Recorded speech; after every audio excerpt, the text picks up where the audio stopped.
Señor les bendiga. Y antes de comenzar, quiero hacerles algo contarles algo que el Señor ahí trató conmigo al principio. ¿Vieron cuando cantábamos recién, cuando levanto mis manos? El levantar las manos es un símbolo de rendición, ¿verdad? Ya vieron que, por ejemplo, todos vieron una película o algo cuando se enfrentan con la policía, algo le dice arriba las manos. Entonces eso quiere decir que tú quedas indefenso. Y esa es la actitud que quiere el Señor de nosotros. Una actitud totalmente de rendición a Él, que estamos totalmente indefensos y que lo único que necesitamos es de Él. Así que le querías compartir eso para comenzar. Bueno, vamos a acompañarme ahí, si lo desean, en el Evangelio de Mateo, en el capítulo 8. Mateo, capítulo 8. Y últimamente, ya hace un tiempo, me gusta titular los mensajes. Y hoy he titulado este mensaje Calcula el precio. Calcula el precio. ¿Qué quiere decir esto? Algo te va a costar. Nosotros debemos calcular el precio. Y ahora vamos a ver por qué debemos calcular el precio. Y obviamente que si hay un precio, tiene que haber un pago, ¿verdad? Y eso quiere decir que nos va a costar algo. Así que si tienen todos ahí Mateo capítulo 8, versos 18 en adelante, ahí vamos a ver una historia, que vamos a ver dos ejemplos de dos personas que se le acercaron a Jesús. Si nosotros vemos el contexto del capítulo 8, vemos a Jesús trayendo sanidad, ¿verdad? Va a sanar allí a un leproso, va a sanar al siervo de un centurión, va a sanar a la suegra de Pedro, ¿verdad? Y Jesús viene usando diferentes métodos para sanidad, ¿verdad? Si ustedes ven ahí el capítulo, Jesús sana de diferentes formas a cada una de estas personas. Ahora, ahí se introduce este versículo, o estos versículos allí en el Evangelio de Mateo, y después seguimos hacia adelante y vemos que Jesús calma la tempestad, sana al endemoniado ganadero. Vemos, al parecer parece que Mateo injertó este texto ahí, y si lo vemos a primera parece como que no concuerda. Pero vamos a ver por qué. Porque venimos hablando de milagros. Venimos hablando de milagros que aparece un contexto en el cual vienen dos personas y se le acercan a Jesús, ¿verdad? Pero vamos a ver ahí lo que dice, porque encaja perfectamente. ¿Por qué? Porque es un milagro hoy en día que realmente alguien se convierta en un verdadero seguidor de Jesucristo.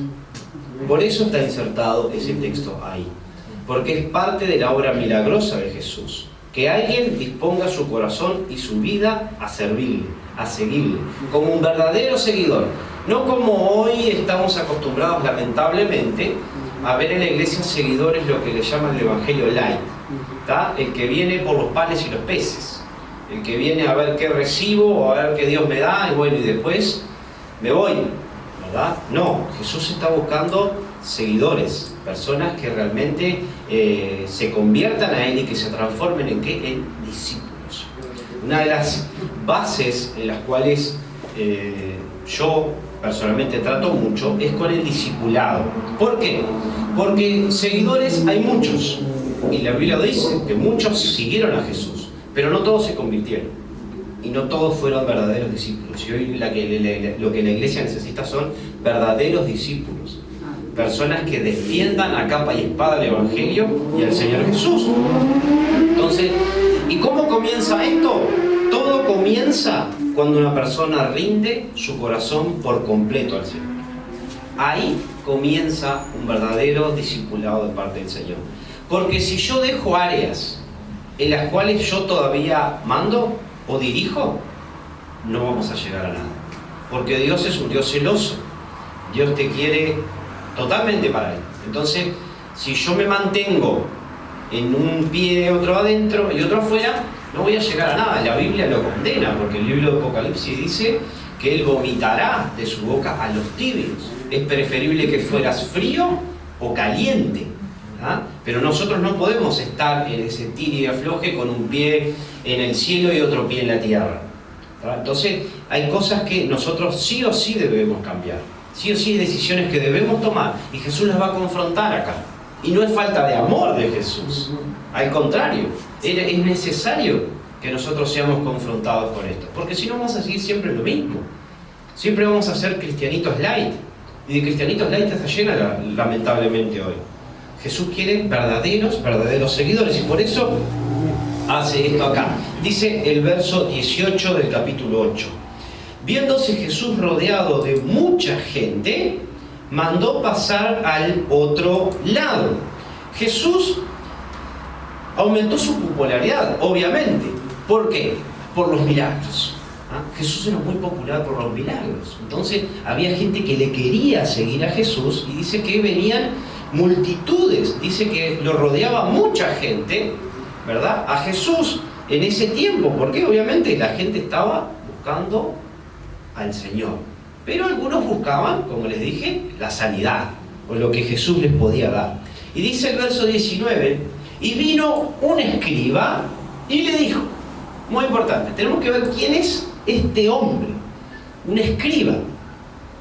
Un escriba era un doctor de la ley, alguien que era muy instruido en la ley y en los mandatos de Moisés, alguien que lo conocía, pero a fondo esto.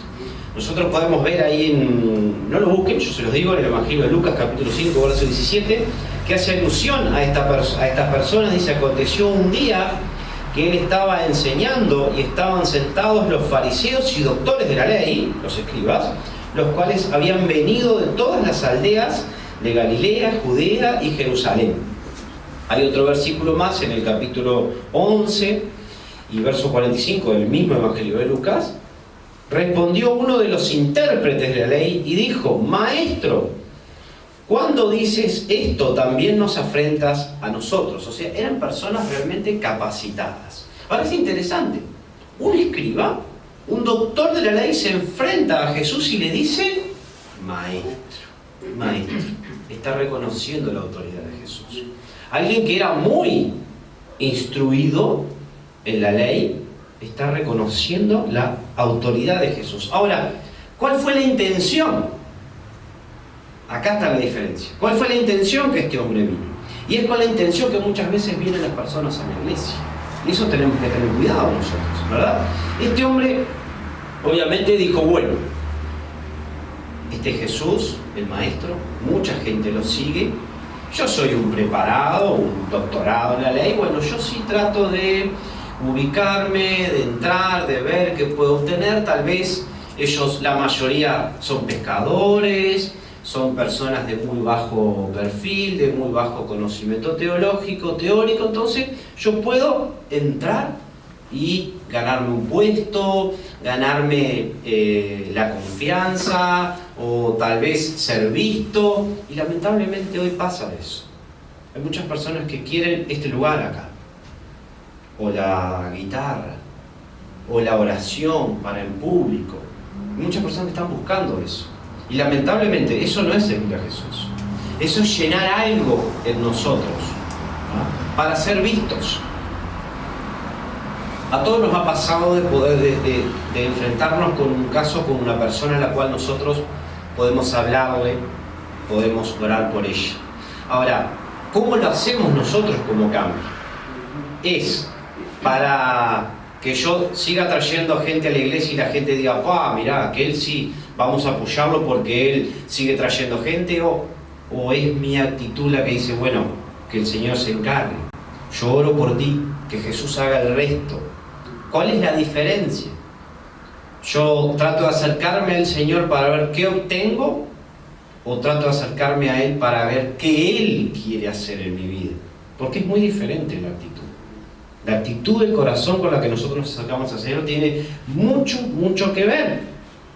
Este hombre habrá pensado, bueno, yo con todo el conocimiento que tengo, seguramente mañana esté dirigiéndolos, o mandando, o quién sabe qué.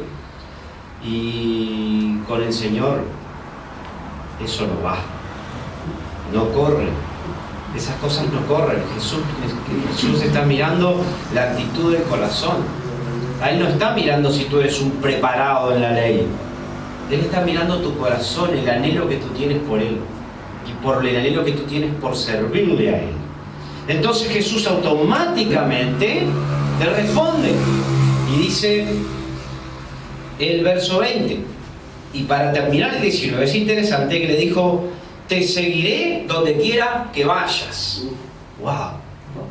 ¿Cuánto nos gustaría que venga gente y diga: pastor, vamos a ir donde usted vaya, vamos a ir a predicar donde usted vaya, vamos a ir a esto donde usted vaya? Y hay un frío y... pastor, está frío hoy, vamos a estar igual.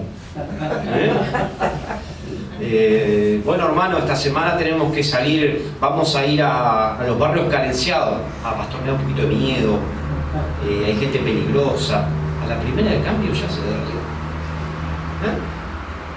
Ya se terminó el evangelista o el que, o sea, le ponemos condiciones a Jesús. Y Jesús no está buscando eso. Jesús está buscando gente que anhele servirle como Él quiere y donde Él quiere. Porque tú vas a hacer bendición donde Jesús te ponga a servir, donde el Espíritu Santo te guíe, ahí vas a hacer bendición. Porque obviamente que este lugar acá no es para todos. La guitarra no es para todos, el cantar no es para todos, el orar no es para todos, debería ser para todos. Orar.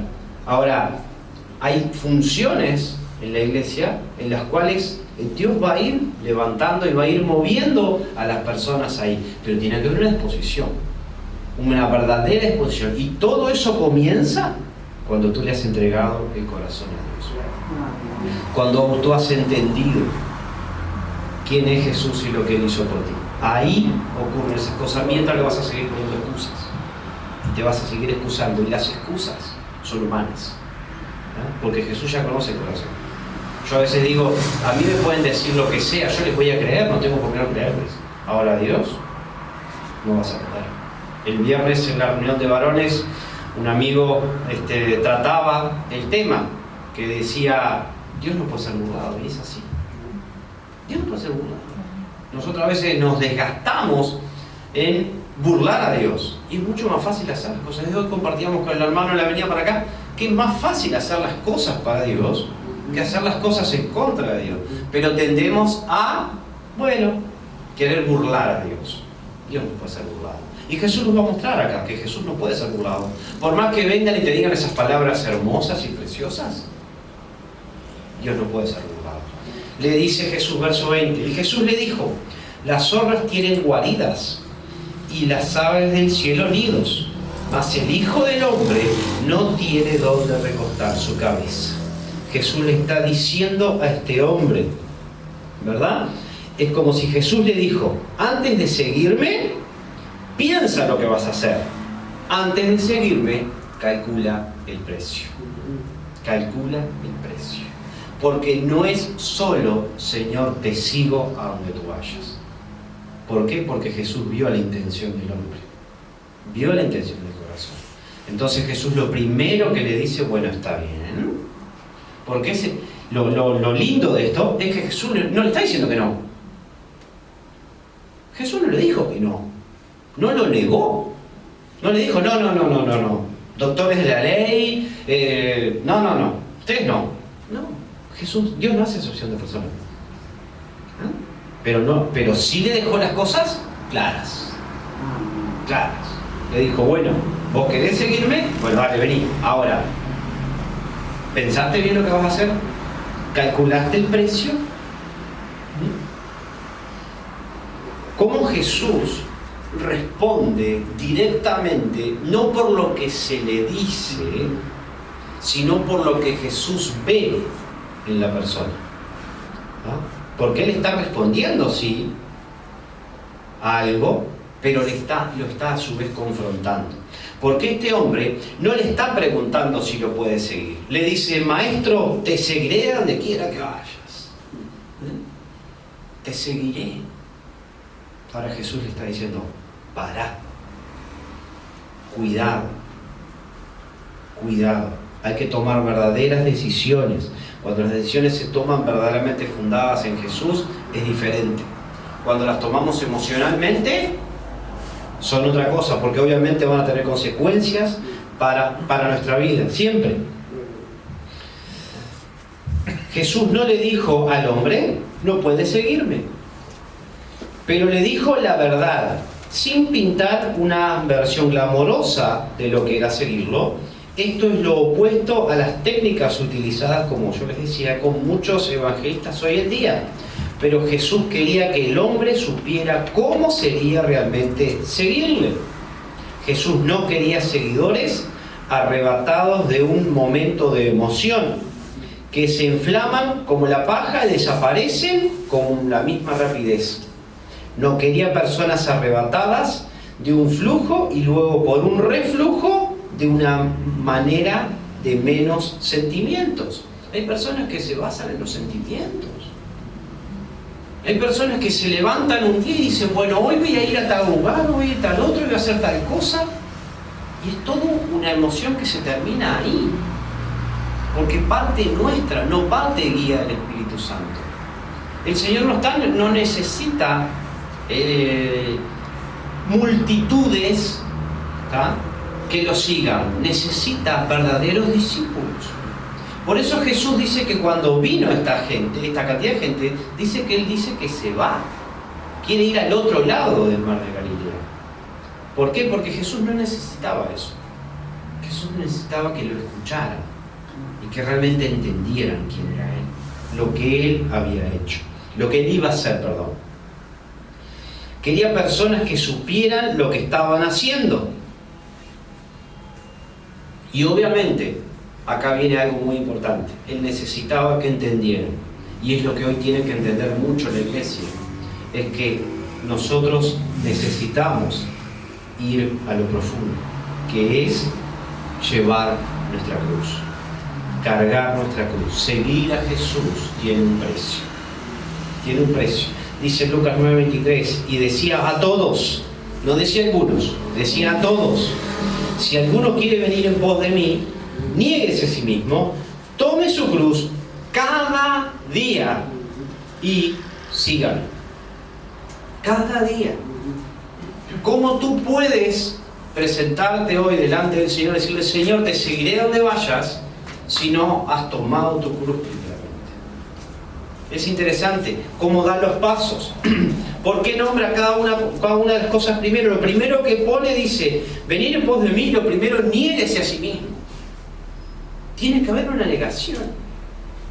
Ese ejemplo que yo le di de levantar las manos es un ejemplo claro de que yo me niego a mí mismo, ya no tengo más defensa, ya no sé más qué hacer. Señor, haz tú. Haz tú. Ya no quiero pensar más, ya no quiero decidir más erróneamente. Quiero que tú me guíes a todo lo que yo debo hacer. Por eso Jesús le está diciendo: niégate a ti mismo primero. Deja de buscar los pros y los contras. Deja de pensar en cómo sería y qué sería. No, niégate a ti mismo. Toma tu cruz. ¿Ah? Es necesario llevar la cruz. Cargar la cruz. Es necesario. Y es todos los días, como él dijo acá. Cada día. Cuando un aficionado quiere llevar, y acá les voy a dar ejemplos, cuando un aficionado quiere llegar a ser un atleta, el entrenador debe decirle: está bien, pero ¿estás dispuesto a privaciones y a la disciplina que son imprescindibles para llegar al podio de tus sueños? Otro ejemplo: cuando un explorador está preparando a su equipo, habrá muchos que le ofrezcan sus servicios, pero él tendrá que descartar a los románticos y a los idealistas, diciéndoles: está bien, pero ¿estás preparado para ir a la nieve y al hielo? ¿Para los pantanos y el calor? ¿Para el cansancio y el agotamiento de todo esto? Esto no es enfriar entusiasmo, pero sí es decir que el entusiasmo que no se enfrenta con los hechos pronto terminará en cenizas y no servirá para nada. ¿Qué quiere decir? Que tú, para alcanzar algo, para alcanzar una meta, tienes que trabajar. Tienes que trabajar. Y tú para servir al Señor tienes que entender que tienes que trabajar. Y te va a costar. Hay cosas que nosotros tenemos que entender clarísimas. Clarísimas. Por eso Jesús es muy claro cuando alguien se enfrenta con Él y le dice cosas. Jesús automáticamente les va a responder. Nadie puede decir jamás que es un seguidor de Jesús engañado. Jesús era transparente y claro y sincero en su enseñanza. No hay nada más emocionante que el camino de Cristo, ni gloria como la que hay al final de ese camino. Pero Jesús nunca dijo que era fácil. El camino a la gloria pasa necesariamente por la cruz. Por la cruz. ¿Tá? Tú para llegar a la gloria tienes que pasar por la cruz. ¿Tá? El pueblo de Israel, para llegar a la tierra prometida, tuvo que pasar por el desierto. Tuvo que pasar por el desierto. El desierto en la vida de un creyente es prueba. Es prueba. Entonces tú necesitas ser probado. Dios tiene que tratar contigo para darte lo que tú anhelas. Es necesario. Por eso la Biblia dice: no se sorprendan del fuego de prueba que ha de sobrevenir sobre ustedes. No nos podemos sorprender.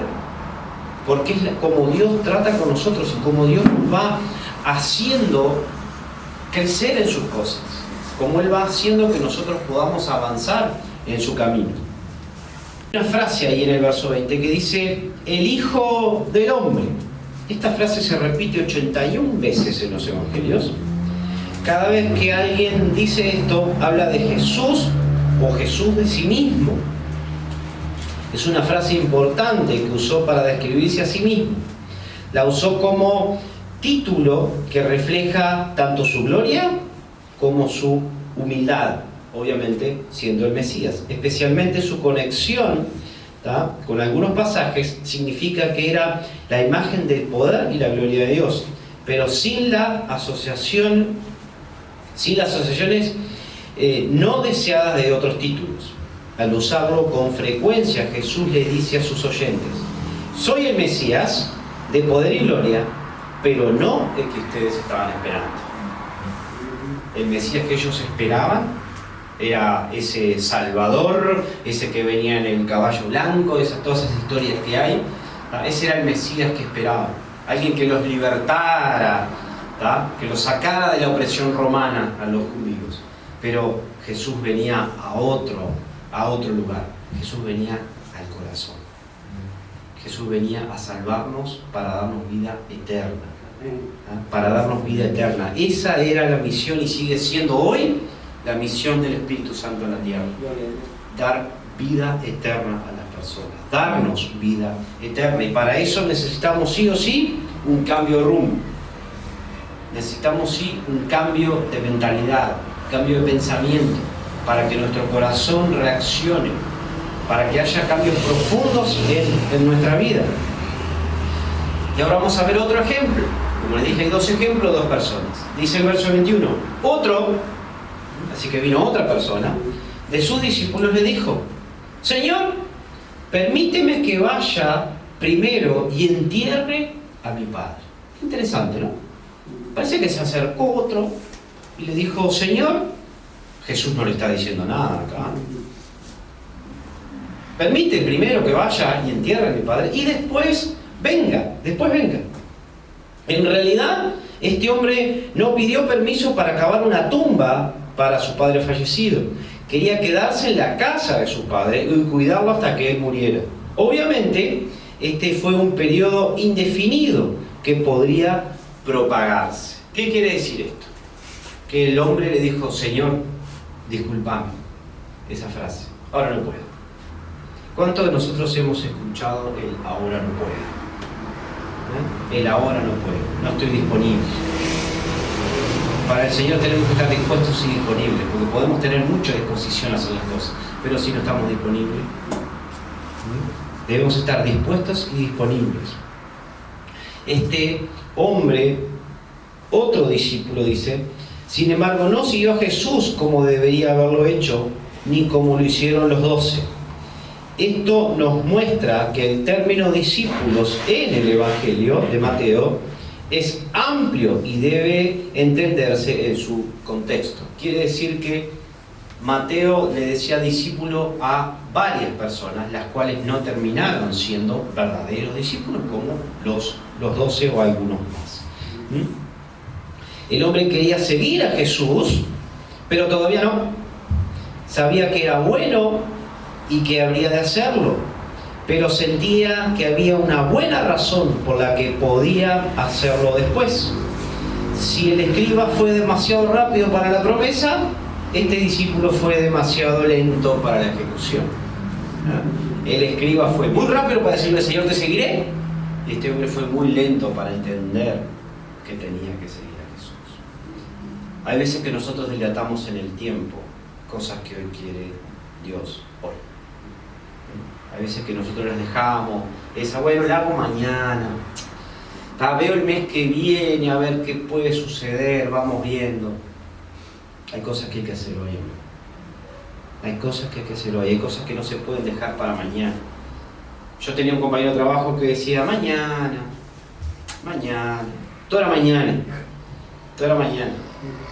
Ahora, si el Señor viene hoy, le vamos a decir: no, Señor, para que voy, charlo con alguien y vengo.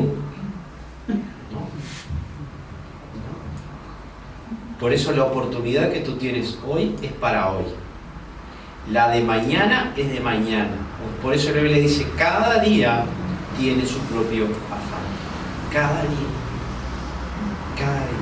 Tú trata de solucionar lo de hoy, que es hoy. Deja de vivir el que tienes que hacer mañana. No estoy en contra de planificar, yo soy una persona que planifica mucho.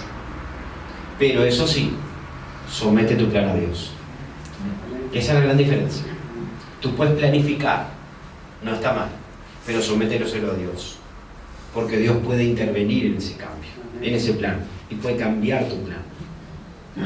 Porque Dios tiene un plan para ti, y tú tienes que descubrirlo. ¿Cómo lo haces? Tomando decisiones y sometiéndoselas a Dios. Porque nadie tiene un libro que diga: bueno, tal día y tal día y tal día y tal día, esto tengo que hacer de parte de Dios, esto tengo que hacer de parte de Dios, esto tengo que hacer de parte de Dios. Tú vas haciendo cosas. Y en el hacer de las cosas, el Espíritu Santo, si tú tienes buenos oídos espirituales, el Espíritu Santo va a ir tratando contigo. Ahora, tú no caigas en el no puedo. No puedo. Es mejor que no tomes esa responsabilidad o no tomes esa decisión antes de tomarla por una emoción o tomarla por el devenir de las cosas y después decirle: Señor, no puedo. No debemos hacer esas cosas. No podemos tomar esa clase de decisiones a la ligera. Jesús presionó al hombre para que lo siguiera ahora y declaró claramente el principio de las obligaciones familiares o cualquier otra obligación no deben anteponerse a seguir a Jesús. Jesús debe ser, ¿quién? El primero. Por eso Jesús le dice en el verso 22, y Jesús le dijo: sígueme, deja que los muertos entierren a sus muertos. Cuando este hombre se le presentó a Jesús, lo primero que le hizo el hombre, ¿qué le hizo? Le presentó una excusa. Y Jesús automáticamente le dice: sígueme.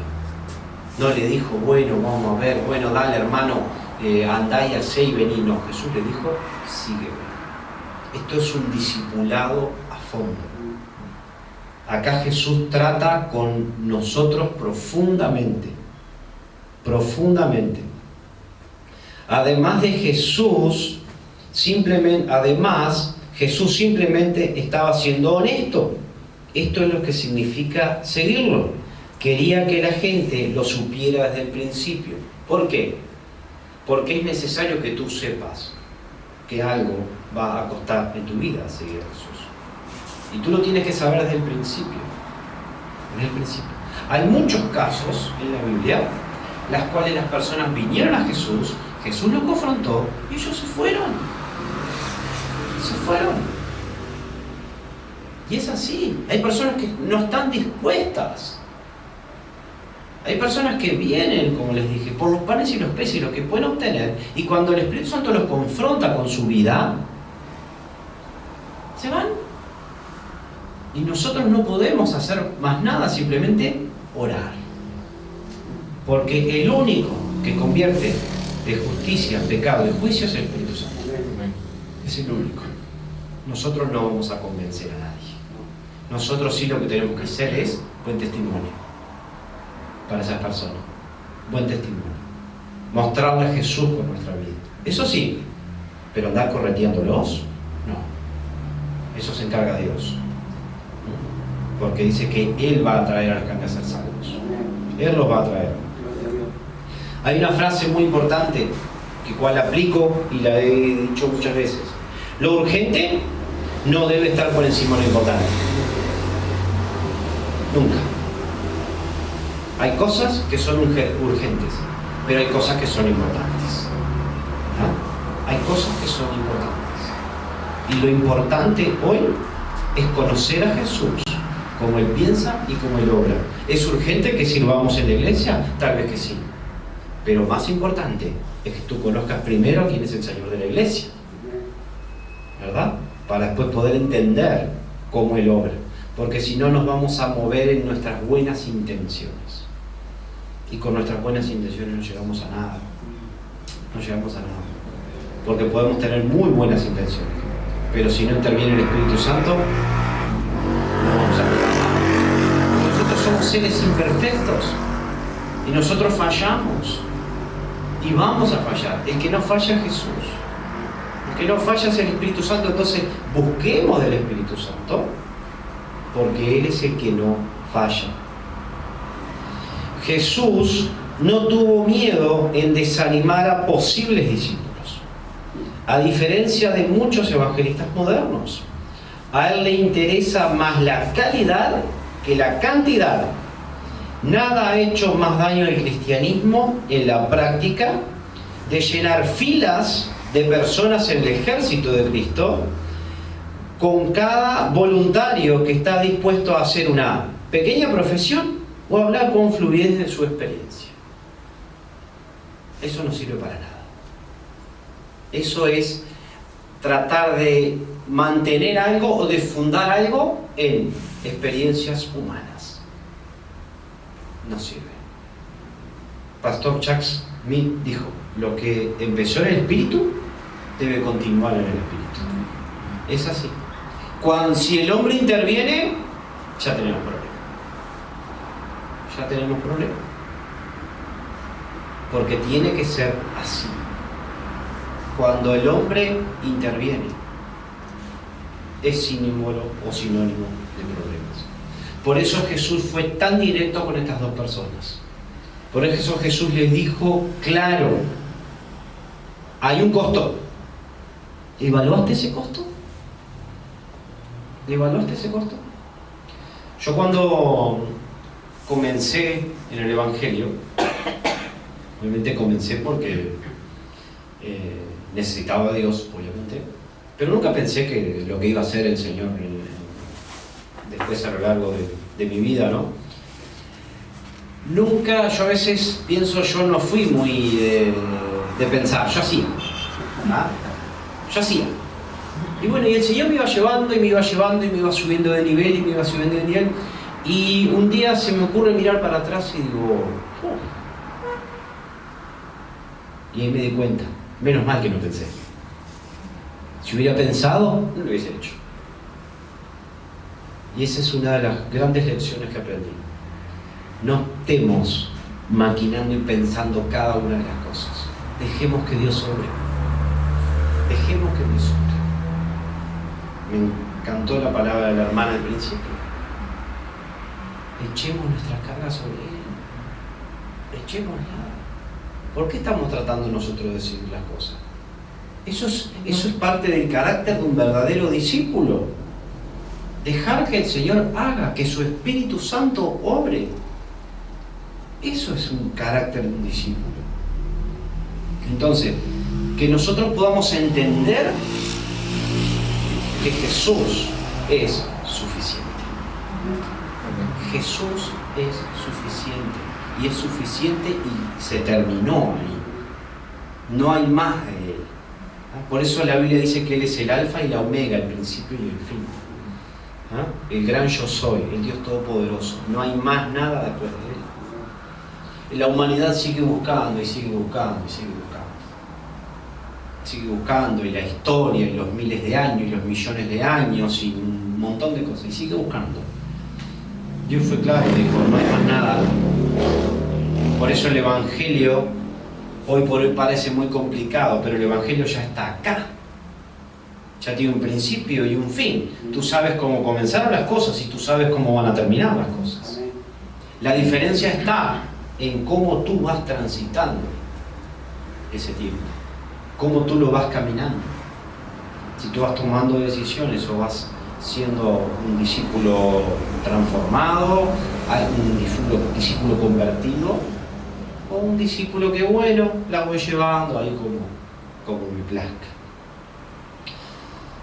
Termino con algo muy importante. Seguir a Jesús tiene un costo. ¿Y sabes cuál es el costo? Tu propia vida. Tu propia vida.